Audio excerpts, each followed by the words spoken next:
you considered the messages your outfits send? What do you think your clothes say about you? See, style is about the clothes, but it's not really about the clothes. Every day you make choices about what you're going to wear, but what are you communicating? Welcome to Above and Beyond Style. I'm your host, Maria DiLorenzo, and in 2019, I founded MFD Style, where I provide a unique, intuitive approach to personal styling for those ready to embrace a more meaningful look. With this podcast, I'll uncover key elements of where spirituality, psychology, and style intersect, revealing how you can make intentional wardrobe choices that reflect who you really are. So let me ask you, are you ready to transform into your authentic self? Then it's time. Come with me on this journey, and together we'll take your style above and beyond style.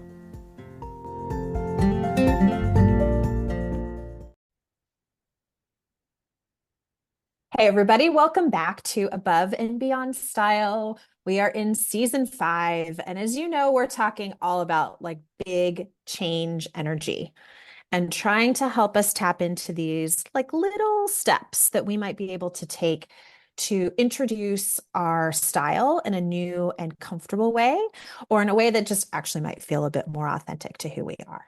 And so the goal this season has been to give you some little strategies and some ideas around what are some right next steps that maybe you could take to be able to help unlock this sense of style for yourself.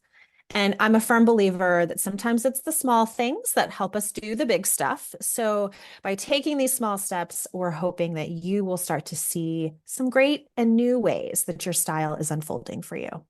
I'm always happy to welcome back my favorite conversation partner, Dr. Melissa Carrick. Missy, welcome back to the podcast. Thanks so much, Maria. It is always a delight to be here with you. Happy to have you. And this week we are going to talk about something kind of fun and a little different and maybe a bit more like philosophical, which will help those of you who are thinkers, are people who like to kind of like think more conceptually about style before maybe you do some implementation. We're going to talk about the concept around what's called the 3-word method.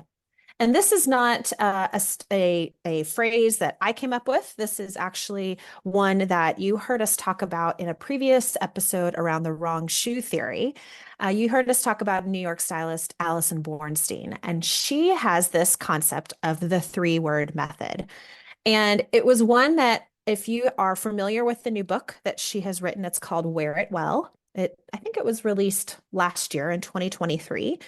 And it's all sorts of interesting concepts in this book. Again, if you like to read about style or fashion, I might recommend this for those of you that want to kind of get a little more info. It's got some nice concepts, pictures, etc. in it. And this 3-word method is one of her kind of approaches to help clients get to clarity about their personal style. And Missy and I have been kind of floating around and talking about this concept in our own way. And I thought at least I would give you a little intro to the concept, and then we'll break it down in a way that Missy and I have been able to kind of understand and conceptualize. So first and foremost, the 3-word method. So Alison has this little formula, if you will, about how to select 3 words that are going to be kind of your personal style. And she recommends that the first word that you choose be kind of your practical word, a word that is in like your comfort zone. It's the place where you feel confident and at ease and at home. It's kind of like the regular way that you would see yourself in your style. Word number 2, she says, is where things get a little more exciting. This is the word that's a bit more aspirational. It guides you towards the future. It's the North Star of your style, the type of word that's really going to lead you forward. And then the 3rd word in her equation offers an emotional counterpoint. It's to describe how you want to feel in your clothes, which to me is like the magic sauce, to be honest. So Alison suggests with her clients, she works with them, and I'm kind of, summarizing here, so please don't take me word for word, but I'm imagining she is working with clients, and she actually provides within the book what she calls the word wheel. And she's got lots of different examples of words that could fit into these various three categories that she has identified. And the goal, I think, for any person who is looking to kind of identify their personal style is to find a word that resonates and use these three words as like the guidepost for how you're going to make decisions about your clothing. So whether you're editing clothes or you're out shopping, these are sort of the technique and the method that I think serves and works. Well, this is really fun because Missy and I started to talk about the three words because we kind of came at it like from the back door, if you will, because when you and I worked together, Missy, in your signature style and the things that we were starting to kind of unpack about who you are and how you want to feel in your clothes, it was like a little bit of a process for us because we had to look at, we did the edit, we looked at all your individual pieces, and we started to kind of make some combinations slowly. And we were taking out things that just didn't quite feel right. So it was definitely a process that took us a couple different sessions. And one that I think ultimately led us to some realizations about your personal style. And I'd love to just, before we kind of dig into like the words that we found about you, if you've listened to us before, you already know this probably about Missy, but I'd love to hear a little bit about the concept of the edit and how you think you came to your own words and like how you kind of felt into the words as we were working together. Yeah, for sure. It's so funny too, Maria, because you use the word signature style, and that word is so you, and that's really what you do for people. And I think signature is so critical because it's like signature is something that is so personal and it comes from us. It's like our mark, our stamp. So really, it's like you were referencing the three-word theory by Alison Bernstein, and the idea being, okay, that those are three things that you're selecting extrinsically.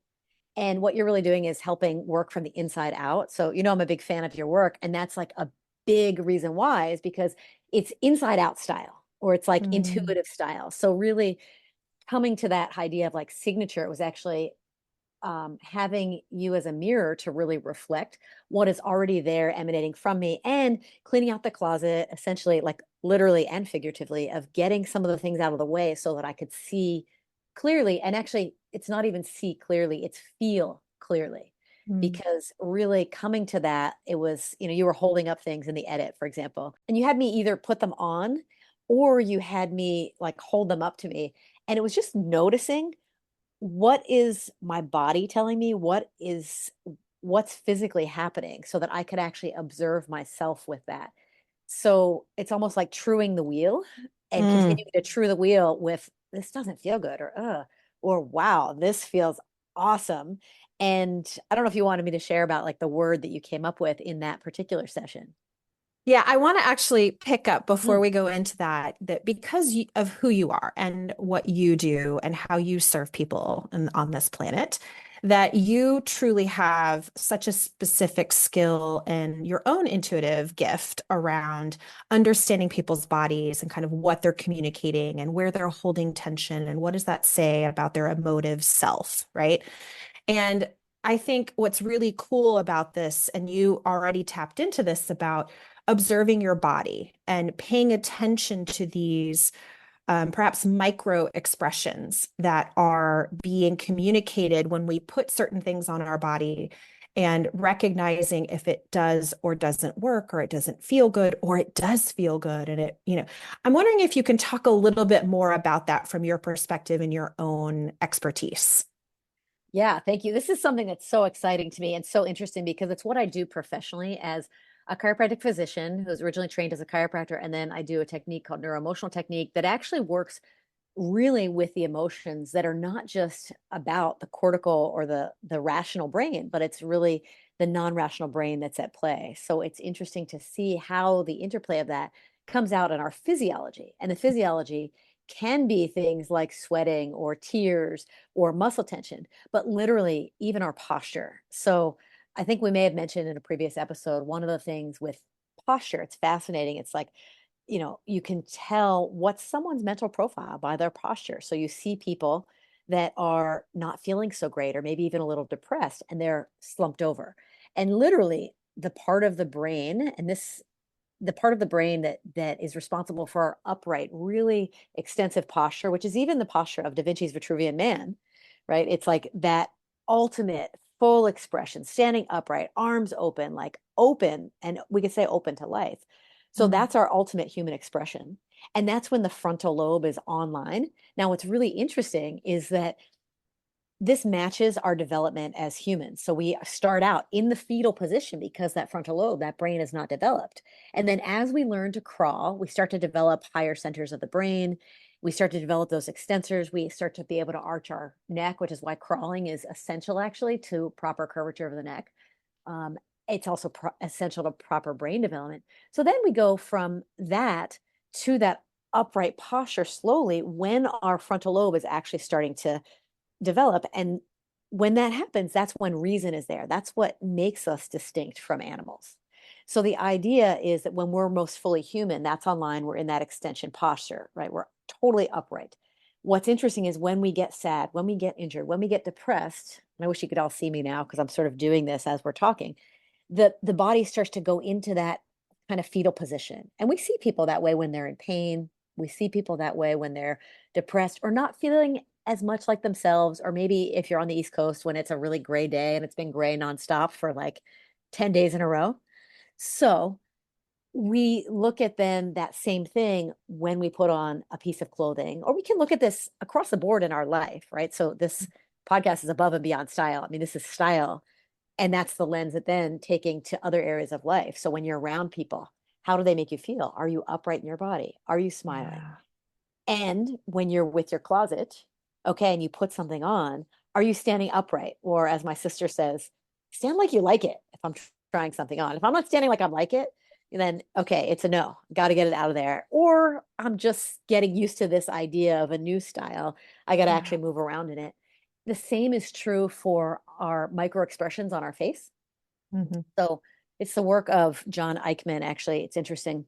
He has a whole index of facial expressions, and it's Mm. fascinating. Disgust is a great example, like disgust, something that you can't swallow. Ugh. So you put something on, ugh, or you're around a certain person, or you have an encounter, and ugh. And the shoulders kind of slump, the face goes, ugh, like the tongue kind of sticks out unintentionally. Mhm. That is a facial expression. Then there's all sorts of other little micro expressions, micro muscles of the face. So starting to notice and check in on those with your items of clothing when, when we were doing our edit of the closet of like, I'm not staying like I like it. I'm not smiling. My face is sort of falling to the floor. Yeah. My shoulders are sort of falling. So I think that's what you're referencing. Yeah. Definitely. Yeah. And it's such a perfect example of, I don't have the same professional training that you, but there are pieces of of what you're talking about that I very much am tapping into when I work with clients. And so as you're demonstrating this, and hopefully those of you that are listening, you can kind of imagine yourself that if you're in front of, your closet or you're trying on things in a fitting room and you're putting something onto your body, there is a natural sort of reactive emotive moment, and it might just be a microsecond, like sometimes it can be longer, but it's a very quick, sometimes fleeting moment. And part of what I'm doing in those moments is trying to read what's happening and trying to see what's happening for you and with you. And I may or may not even make any kind of commentary about it, but I'm taking in the information. So I love what you talked about, Missy, about kind of the reflective mirror aspect of, let me sort of see what you see, and then be able to kind of work within my own gift. And I do think that there's a big piece of this that's happening sort of intuitively for me, that I am working with a client, I'm reading some of these physical signs, if you will, about, like you mentioned, about a facial expression or a posture or how the body is being held. Oftentimes, sometimes it's the words we use, or how if your eyes kind of get a little wider, or you might smile a little bit, or there's a slight turn down to your mouth. Like there's all these like very small, minute little things that are happening when we're trying on clothes and we're trying to evaluate whether or not something is like hitting the mark for us or off the mark. And what I've loved about Allison's 3-word method is it's helping people get to clarity about that for themselves. And I really have a lot of respect and value for how she does it, in that she's trying to help provide for clients, like, here are some words that might be speaking to what is happening for you. And then the client is then selecting those words as we described. I think in my approach, I am intuiting and reading what's happening in a circumstance with the client, and I am providing those words and then checking with the client to see, does that resonate? Is that right on for you? Are you feeling connected to that? What are your thoughts, Missy? Well, yeah, as you're talking, it's interesting. What's occurring to me is it's the process that you're doing, Maria, really is more intuitive. And I'd say it's really conversational or collaborative. And there's actually three conversation partners that are there. So it's you are offering that. And as like a mirror, or as any really like good listener, like good listening is being able to reflect back what you hear. And then there's the comfort level of being able to say, well, yeah, that's not exactly right, or yes, that resonates, and noticing how the body responds. So your Yeah. conversation partner or conversationalist, and then the client, or in this case, like myself, I'm a conversationalist, and I'm Mhm. checking in with not only what you said, but I'm also checking in, oh, let me like actually collaborate or conversate with my own body, and how's Mm. this feeling? And then I do feel like the item of clothing is also in this conversation. It's Yes. like an active participant that I'm going, no, this isn't really like vibing with me. This isn't Yes. really working. Like it's a nice, this is a great shirt. I mean, I know that there were actually several articles of clothing that we edited out. And you know, my sister, Yes. and you were like, actually, this is definitely more your sister. And I was just talking with her the other day, and one of those articles of clothing, it was like a gray, amazing shirt. I loved it, that had little hearts on it. Yes. So not me, but it is like her favorite, one of her favorite pieces. Yeah. She loves Yeah. it. So it's like actually engaging with what's there. Oh, this is more someone else's language. It's more their vibration. It's more their currency, whatever term we want to use. It has nothing to do with that article being wrong. It's just, it's not, I mean, literally a fit or a match with Yes. me and my, or the client's like authentic style or their signature style. What's already Absolutely. naturally there. You say it better than I do, to be honest, because there's so much about this match and connective, sort of tissue in the authenticity game, and trying to help people see, how does this feel for me? Because every piece of clothing has its own sort of entity, as you've named it, as like the third person or the third piece in the conversation. And it's not about if it's good or bad or right or wrong. It's just, is it of you and for you, or not of you and for you? When I think you mentioned this term, I think that Alison Bornstein used, which is like the North Star, and that's Yeah. the second, the sort of second word is the future, the inspiring North Star. And what occurs to me with that, and again, this is in style and fashion as well as life. It's like, well, the North Star is not out there. The North Star Yeah. is in here. Like I am the North Star, and it's just continuing to maybe clear away the clutter, or maybe it's just listening a little bit more. And that's really what you've helped me to do, is what's my North Star that's naturally emergent, naturally rising or dawning from within me. And I mean, for sure, it's my inner rock star, like, or Yes. my inner, it was my inner rock and roll for sure, that was there, that may have been covered with like, a gray sweater with little cute little white hearts on it. So not me. Or patent leather loafers, cute, maybe a really nice pair of loafers, but so not me. Yeah. And finding these and true resonance, right? Like we've talked about, like the heart coherence kind of component of your work, and sort of feeling that sense of like, ooh, this is matching. Well, that resonance is so important, that when we find clothes that are truly resonant, it's so easy to get dressed. And there's so much like lightness in that. And it has such joy that can emanate because we're in clothes that suit us, that match us, that feel good for us. And believe me, this is a lifelong process. This isn't like I go out one day and I shop at one store and I find all the things that are resonant and perfect for me. Like it's an evolution of style. And that's what I loved about so much of your story about how you really evolved in your style from what used to work, was like, okay, I was just like kind of preppy, whatever. And there's still like little twinkles of that in your style, but perhaps that no longer works. And isn't that such a perfect example of like life? Like we're evolving as we go. I mean, does that still resonate for you as I talk about it? Oh my gosh, for sure. And it's we continue to take certain things with us. Like I love a good white collared shirt. Yes. I can't break that habit. I love it. And I'm going to tie it in a knot at the waist and just like rock it a little bit of a different way. Or I'm going to wear a belt with studs on it. Oh, by the way, I need to get one of those. Um, Yes. a belt with studs on it. Or I'll wear different fun shoes rather than penny loafers. Or like I just got a cool metallic slingback loafer that you helped me pick out. That's awesome versus a burgundy penny loafer, which I still look at, but they're just not me. And I can try a chunky sole, but it doesn't work. And yeah, it's the evolution of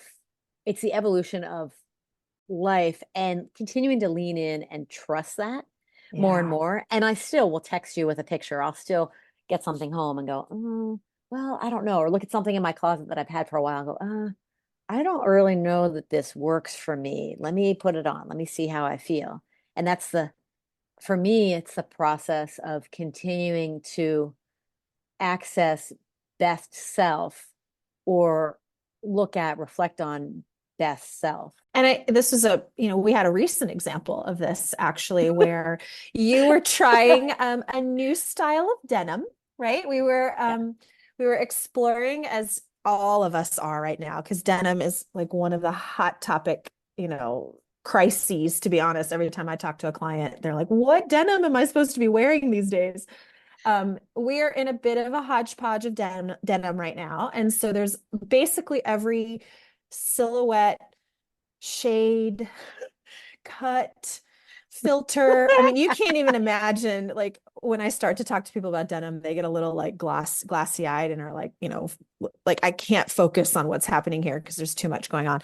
Well, this 90s minimalism is definitely back. And so you and I, Missy, have been talking about, and you love denim. Let's preface this by saying you're a white t-shirt, you love a good jeans, right? A little bit about your experience with trying a new denim style. Oh my gosh. Well, first of all, I do have to preface this by saying that it took me forever to try skinny pants and skinny jeans. And I finally like embraced the skinny jean, love them, love, love, love. Um, and I'm also short. I'm 5'2" Mhm. and athletically built. And so with all these wide leg pants out there, and I saw it was actually I think it was your blog post, Maria, that was the petite low slung. I was like, well, oh, maybe I'll try those. And they're a little bit tight across the waist and wider legs. And trying them on, and I kind of liked them. And I wore them around the house. I kind of liked it. And you were like, well, try it with a little crop shirt. So I, tied one of my shirts up, like, oh, I kind of, yeah, okay, let me experiment with the shoes. I came downstairs and my husband was like, are you a hip hop rapper? Like my rock and roll kind of converted To hip hop. to yeah, yeah, to hip hop, especially because there were these black, sort of like a little lower slung, but wider Yeah. leg. And I was like, I don't know, I kind of like these. And he is still a naysayer, but we have one of our friends currently living with us. And he's a little bit younger and just maybe a little bit more open-minded. My husband likes me, and if it's tight, he likes it. And it's like, okay, love him for that. And come on, buddy. Like I've got some style here. So anyway, our buddy is actually like, no, I kind of like this. I mean, yeah, it is a little hip hop style, but I like that going on. That's really, it's also very current. So I actually Yeah. wore them out with yeah, for sure. It totally fits the vision. And it was interesting because there have been things where I've been like, what do you think about this for me? You've been like, I don't know about that, including like the super wide leg, for example. Like, mm-mm. And I feel like, okay, like it's fun. It was really fun for me to have a little play. It's a totally different look, which is fun. Yes. And that's how I feel. It's like fun, easy, sexy. Like it's just a very, yeah, it's a natural look. And I got them in two colors and I kept the black probably because it It was like a faded black, probably because it had a little bit more of that rock and roll type Yes. feel that was authentic rather than the blue ones that looked like, they were a little faded blue and they were cool and they were so super soft, but they just didn't have as much of that like rock and roll for me, or Yeah. that feel. And it took me wearing them both around the house and kind of going, okay, what do I think about these? What's the feel? Like, yeah, I like this. I dig it. Yeah. And noticing how I was standing in them. And, I do want to harken back, Maria, too, to those three words. Hmm. And how we discovered those was actually something that I was trying myself. And it was through something that didn't work. But it was Correct. like, well, what do you asked such a brilliant question, was like, oh, what do you like about this? And I was sharing that actually with my sister, and she was like, wow, that's amazing. Okay, so what do I like about? So thinking about the three things that you feel really good in. There's something in all of our closets where we feel really good in them. So if it's Hmm. just starting to play with this concept, it's like, well, what do you like about it? Or what are you going for with this? And that's to me how I came through those three words was, well, what do you like about this piece that I'd sent you a pic, I think, Hmm. that didn't really work? It Hmm. was like, oh, well, I like that it has a slit out the leg that's like unexpected and kind of fun, kind of sexy. And that it's like it was a dress. It's an easy dress. So we got there through I that know. too. I think the Yeah. easier, yeah, through a no. But I think the easier avenue is like look in your closet and what are the things that you feel like you're standing like you like it? What are the things Yeah. that really work for you where you feel like, yeah, I could go to an interview or I could go on a date or I could go anywhere and feel like, okay, I am rock star or whatever your word is for it, but I'm Yeah. my best self. And with that, it's interesting, this conversation, Maria, I've been thinking about this as you were talking. You were saying it's kind of the small steps. And the small steps in style of like continuing to tweak, continue to play, like trying on this new style of jeans. Well, and Mariette, no soapbox. It's such a critical thing because really it's about the outward expression of the inner human coming out, and that the world needs each one of us and that uniqueness that we bring there, and needs each one of us to feel more and more like ourselves. And that's something I feel particularly passionate about and do in my work, is like, hey, let's help the person be sort of this shined up prism so they can scatter their particular light all over the place. So let's, however we're doing that in whatever way. And again, it's an ongoing evolution and an ongoing process. And that Yeah. sometimes there is the revolution in there. It doesn't have to be necessarily hard or violent or anything else, but it's, Right. it's getting to that expression of self. And it's, it's interesting bringing in an element that is something of particular interest to me is the physiology, and even more nuanced to that is human design, and the Mm. idea that we also each have a signature way of feeling into that. Hmm. So it's this inside out process that you do with people that's very much intuitive, and being that mirror and giving the words, and what does that resonate with you, and watching how people's bodies respond. And it reminds me of Malcolm Gladwell had in the book Blink. Did you ever read that? Yeah. Love that book. So great, right? So you finely tuned yourself to notice all of those things in your training, and looking at all of that, and looking at, so that it's like this intuitive read on people and their Hmm. clothing and what's in their closet. I have trained the brain and trained myself to do that physiologically, until it's no longer, we could spell it out and take the time to spell it out, but it's sort of this thin slice of what, like, oh, there it is. Oh, that's rock and roll. Oh, there it is. That's fun. Oh, there it is. It's boho chic, whatever the wording is. And I think we all have that capacity. It's just there, it's continuing to train ourselves. And one key is to like start listening and noticing, or as you say, get curious with the body. And so, borrowing from human design, we all have this, literally like this signature energetic around that. So for Hmm. some people, it's the gut hit where they look in the mirror and they're like, uh-huh, uh-uh. It's like a very guttural. And actually, I think it's like 70% of the population has that. I can't remember the exact percentage, so don't quote me on that. But 70% of the population has a very visceral, it's like comes from deep in your abdomen. Uh-uh, uh-huh. So just listening for that, as well as watching the facial expressions, watching the posture. Then there's some of it, like you and I have a sort of like whisper that's like, yes, that's it. That's the thing. So it's what's the way you do that? And of course, you're going to take that to other areas of your life, or maybe you'll even import it, knowing how you do that in other areas of your life, import it now to looking at style. It's the merger between the two. But again, it's continuing to listen to however it is that your authentic self is communicating with you. It's such a perfect way of helping frame this because again, as I talked about, like the self-discovery process of style, it goes hand in hand. And if you're not willing to kind of go into that space, I'm not the right stylist for you, right? And if you are, then this can be a really fun, revelatory peaceful experience, I think, for people because I often have noticed like relief when people, when like when you identify whatever it is, the word, the expression, the feeling, whatever, it's like there's such relief that is shown about like I've been recognized or I've been connected to, or that is it. And to me, that's such an important part of how style can serve us and sort of be our tool for support in the world because we do enough hard things as it is. Isn't it lovely to have an experience of relief, like anywhere you can get it? So I firmly believe that if you're able to utilize your wardrobe and your style and your choices, that it can provide that sense of not just authenticity as we've been talking about, but sort of that like, ah, okay, I am who I am. And I'm showing up and I'm doing this life and I'm wearing the things that feel like me.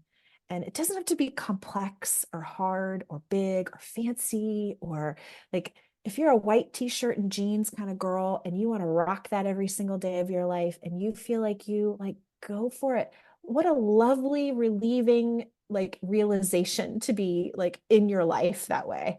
And so much of this concept around whether it's words, of course, words are connected to emotion and feeling, which are, of course, connected to the body. Like these are all, this is like the holistic piece of style that I don't know that I can always talk about with people until I'm in it with them.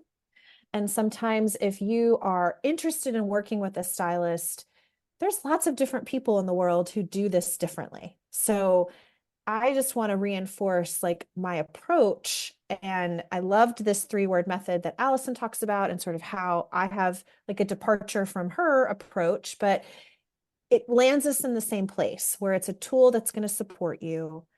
And there's going to hopefully be a tool that's going to give you that sense of relief and that posture, going back to that word, of like, yeah, I'm like doing this and I'm in my life and I'm happy and I'm connected and I'm aligned.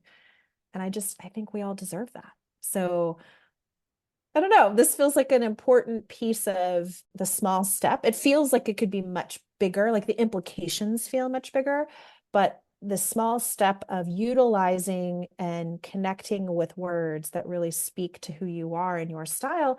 And if you're struggling with like, I don't know how to get there. I don't know how to get to the words that are really of me. Like that's part of the reason you hire people like me to do this, to help you get there. But I firmly believe everybody has the intuitive abilities to connect to their heart and their heart space and their emotional bodies and like let the body tell you what that message is or what those words are. And listen and pay attention to that because you have a wealth of information inside yourself that you don't need me to tell you what that is, right? And we're all on this journey to kind of learn and unpack our own language. So maybe this is a great next step too of just tapping into yourself a little bit and sort of seeing how that feels to take 3 deep breaths and get yourself a little centered or aligned in a moment and just listen. What comes to you? What is that intuitive guidance that shows up that says yes or no or how about this or right? There's any number of pieces of information that could come through in that perspective. It's just about being willing enough to be on that process of self-discovery. Missy, any last words as we're wrapping up this episode and this idea? I mean, I think along those lines, it's just the practical encouraging. I mean, you're always so good about encouraging people to try one thing. And I think it's also if you're someone that it's like, well, I don't know, that seems like out there, I don't have time to do Mm, this, then I would encourage you to stand in front of your closet and just look at, okay, what are three pieces in my closet that I feel really good in, that I feel yeah. like, yes, I could. I mean, I don't really like this language, unfortunately, but it totally works, which is like where I feel like I could go out and just like crush it or just slay it. Like I feel Hmm. most like myself, most aligned, like I feel good. And we all have those. So standing in front of your closet and looking at those three things, and going, okay, what are those three things? And then, well, what's the words that go with that? So Hmm. in talking with my sister, we kind of walked through that just for fun. It was after, I think after our last call, Maria. It was fun to play with those words together. And if you need to, like, write them down. And you may Yes. be that you massage one word from elegant to classy, or Hmm. that it's hippie turns into boho. But you're starting to just play a little bit with just a few pieces in your closet, and naming, identifying, and then naming what are those things. And I love what you said too about having a partner who knows you really well. And maybe you can reflect back and say, does this, this word seem to be, resonant? Yes. Like to just kind of have a little self-check, because sometimes it might not feel, as you're learning to interpret and understand this for yourself, you might need that connection with someone else Mm, to be able to confirm or deny a certain feeling or emotion or a word. So I love that you used your sister for that too, because yeah. that's the communal part of this, right? Right. It's maybe the fourth conversation partner of this style Yeah. evolution. But having these, having the willingness to kind of tap into that and use people in that way, I think is a great suggestion. And I also feel like if you are standing in front of your closet, there's been plenty of clients who I've known who struggle with like, I don't know that anything really feels Mm, like, mm, and so there's that void of like, I don't know that anything's really hitting the mark. So then it's going to places like a Pinterest mm, or, other places of inspiration where you can start to just see, like, can you see it somewhere else then? And how can then you bring that in a little bit closer for yourself if it's not showing up in your own closet with three things? But hopefully you have something in your closet that you can tap into. And I think that's a great way to end this episode, and a little challenge or exercise or next step that you could take to stand there, take a little inventory, see how it feels, maybe have a little notepad and a pencil there handy so you can jot down a few words that come to mind. Sit with it for a day or two, see if other words kind of pop up. Or one of my favorite things is like, if a word is supposed to kind of be in my consciousness, the word will show up somewhere else. Like I'll hear it on another podcast, or I'll see it in an email that I'm reading, or like it's not coincidental that those words show up. This is another way that signs often are included in these conversations. But that, pay attention to kind of the word or the words that might be showing up for you, that may be a resonant word that you could use as a real guiding post or a guidepost for your style. I think we've given you lots of food for thought today, you guys, and hopefully you're going to be inspired to play around with some words, or have a little experimentation with how you want to identify your signature style. If you need support, you know where to come find me. But in the end, I'm just excited that we were able to help. Obviously for Missy, we feel like we've got ourselves to a good place for you and your words, but also look forward to how that's going to evolve. So, Missy, thanks for joining today on this for sure. conversation. It's always so good to have you and have you reflect back. Likewise. So grateful for the partnership, Maria. So fun. Friends, thank you for joining us this week, and we look forward to connecting with you again soon. Thanks so much for listening today. If you enjoyed what you've heard, I would appreciate you taking the time to leave a review on the podcasting platform you're using, and share this episode with others who you think might really enjoy these conversations about personal style. For more information all about MFD Style services, you can find me on the web at mfdstyle.com, on Instagram at mfd_style, where I post almost 5 days a week, or send me an email at maria@mfdstyle.com. I also have a weekly email I send to subscribers, so I will include the link to that sign up in the show notes. So until next time, friends, remember to love yourself and then love yourself some more.